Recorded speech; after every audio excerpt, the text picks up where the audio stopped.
Medyo natarante si Rao at ipinaliwanag na hindi karne doon ang problema. Nagtataka si Raymond kung ano ang mali, dahil kapag nagmumungkahi siya ng karne, umaakto si Rao na parang hindi niya gusto, ngunit siya ay lihim. Inabot sa kanya ni Rao ang liham na iyon at ipinaliwanag na nakatanggap sila ng imbitasyon mula kay Solan, na ikinabahala ng lahat. Si Solan ang pinakamasamang nag-iisang piteng sa kabisera. Kaya nagtaka si Raymond kung bakit niya ipinadala sa kanya ang imbitasyon, at sinimulan niyang basahin ang sulat. Binabati siya ni Solan sa napakalaking kasaganaan ng Pennant Clinic, at gusto niyang mag-alok ng ideya sa negosyo na magiging malaking pakinabang kay Baron sa Pennant. Tiniyak sa kanya ni Solan na hindi siya haharap sa pagkalugi sa negosyong ito. Kaya gusto niyang magkomento siya sa isang komportableng oras, at pagkatapos ay magiliw siyang aalagaan ni Solan. Sa wakas, ipinakita niya ang kanyang taos-pusong paggalang kay Baronet Pennant. Kilala si Solan sa paglapit sa mga walang muwang at kinukuha ang lahat ng kanilang pera. Binalaan ni Christine si Raymond na si Solan ang pinakamasamang uri ng kasamaan, at alam niyang maaaring masyado siyang nagsasalita, ngunit ang kanyang pamilya, si Rayburn Duchy, ay nawalan ng malaking pera dahil sa kanya. Nagtaka si Raymond kung paano, at ipinaliwanag niya na ang kanyang kapatid, na tagapagmana ng pamilya, ay nahulog sa kanyang tukana at nawalan ng malaking pera sa pamamagitan ng pagsusugal. Inilayo niya ang kanyang mukha at iminungkahi na pinakamahusay na sunugin kaagad ang imbitasyong ito. Sumang-ayon si Rao sa kanya, dahil tama siya, kaya naisip niyang dapat niyang sunugin agad ang imbitasyong ito. Pero pinigilan siya ni Raymond. Sinisikap ni Rao na tiyakin sa kanya na si Solan ay tiyak na hindi maganda. Naisip ni Raymond na okay lang na marinig siya minsan, dahil hindi niya alam kung ano ang gusto ni Solan. Sigurado si Christine na kitang-kita niya kung ano ang pinagkakaabalahan ng lalaking iyon, at alam ni Raymond, ngunit napakahirap ng kanyang kalagayan para hindi siya pansinin.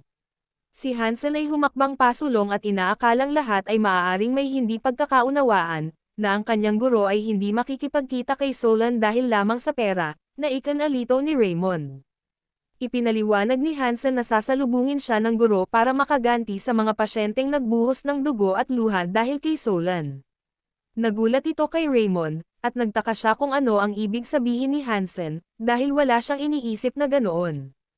Kilala si Solan bilang ang pinakamasamang loan shark, at karaniwan niyang pinupuntirya ang mga pasyenteng walang sapat na pera para magbayad para sa paggamot, pagkatapos ay nagpapahiram siya sa kanila ng pera na may mataas na rate ng interes at walang kahihiyang pinagsasamantalahan sila. Nabalitaan ni Raymond ang lahat ng ito dahil kilala rin si Solan bilang patient loan shark, dahil siya ang loan shark na gumagamit ng circumstances ng mga desperadong pasyente. Isang bukas na lihim sa kaharian na magkatuwang sina Solan at Baron Carlton.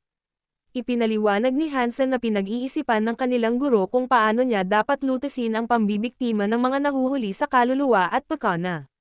Dahil ang kanilang guro ay isang taong gustong gamutin ang nasaktang puso ng pasyente at isang taong gustong pasayahin ang buhay ng kanyang pasyente. Iniisip ni Raymond kung ano ang dapat niyang gawin sa mga idiot na iyon dahil hindi iyon ang aktwal na dahilan. Maya-maya, lumitaw ang isang medical quest ng katamtamang kahirapan, na nagtuturo sa kanya na panasan ang mga luha ng pasyente. Nakikita niya ang paglalarawan ng quest dahil may isang kontrabida na sinasamantala ang mga kalagayan ng mga desperadong pasyente upang maging sanhi ng pagbuhos ng kanilang dugo at luha. Kinailangan niyang panasan ang dugo at luha ng mga pasyente sa pamamagitan ng pagpaparusa sa mga kontrabida at paghahanap muli ng kanilang kaligayahan para sa kanila. Ang malinaw na mga kondisyon ay ang pagkabangkarote ni Solan at gayon din ang pagkansela ng lahat ng mga utang. At bilang gantimpala, makakakuha siya ng level up at 30 skills points, at ang bonus ay magiging asset at mahusay na katanyagan ni Solan. Maaari niyang pansamantalang itaas ang isa sa kanyang mga kasanayan sa A-rank upang makumplito ang quest na ito. Pero walang sense sa kanya.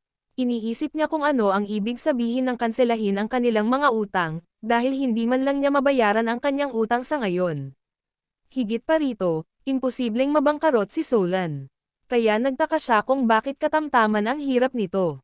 Mababa ang kahirapan kung saan posible ang tagumpay ng walang labis na paghihirap. Ang medium ay kapag hindi ito ways, ngunit posible pa rin ito nang walang masyadong problema. At mataas ay kapag ito ay masyadong matigas na ang kanyang panga ay bumabagsak. Ang mahirap na rangkang pagiging medium ay nangangahulugang hindi imposible.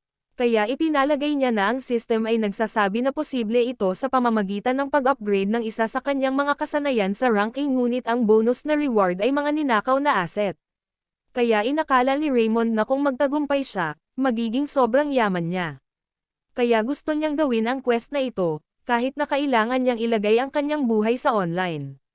Inilagay niya ang kanyang kamay sa balikat ni Hansen at sumang-ayon kay Hansen na hindi siya maaaring tumayo na lang at panoorin ito mangyari, at tinanong siya kung tama siya. Alam ni Hansen na ganoon ang sasabihin ng kanyang guro. Gusto siyang tulungan ng pagkawala ni Raul, dahil siya ay isang makatarungang tao. Dapat daw ay manatili si Christine at protektahan ang klinik para hindi na muling lokohin ni Solan ang mga tao. At humanga rin si Linden nang malaman niyang napakabait dito ng kanyang guro. Oras na para simulan ang operasyon ng Squander. Ang saya ni Solan kaya lahat sila ay nakahanda na sa daan para makipagkita kay Solan. Naalala niya noong inutusan niya ang kanyang apprentice na mag-beef party tayo.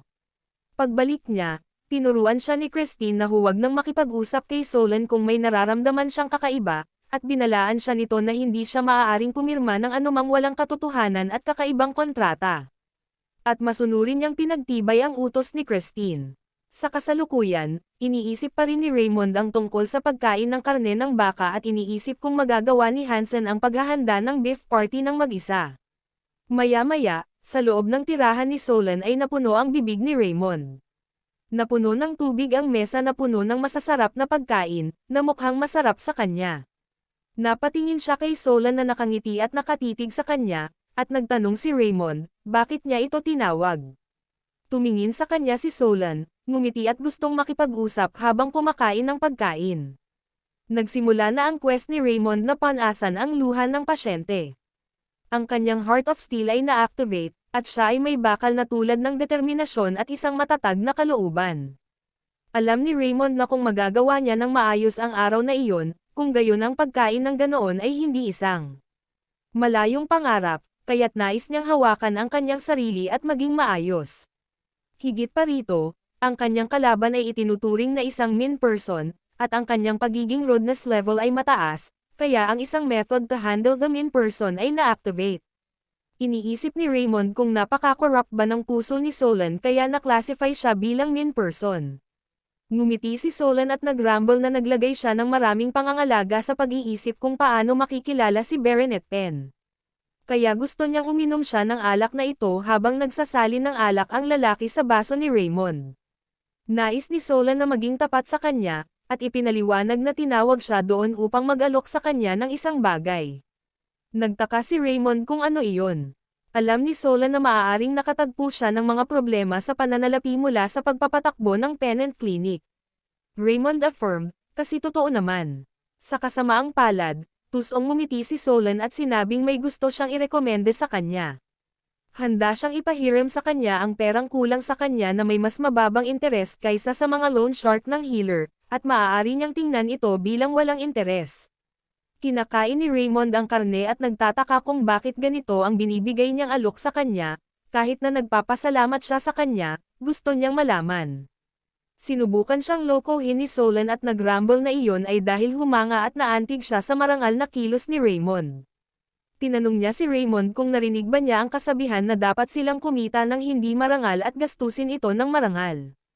Nais niyang gamitin ang perang kinita niya sa ngayon, pagkatapos ng maraming paghihirap, para sa kabutihan. Pumayag si Raymond na gawin iyon, at ngumiti si Solan at ipinaliwanag na mahirap magdesisyon sa ngayon, ngunit laking gulat niya nang mapansin niyang ganoon kadaling pumayag si Raymond. Nais ni Raymond na pahiram siya sa kanya ng isang lakpina sa ngayon, na ikinagulat ni Solan at ng kanyang lalaki. Sumang-ayon si Solan sa kanyang kahilingan, at tiniyak sa kanya na papahiram siya ng isang lakpinot sa tuwing kailangan niya ito, para makapagsaya sila para sa Pennant Clinic habang umiinom ng alak. Iniisip ni Solan na huwag ibigay ang isang lakpinot kay Raymond nang masunurin.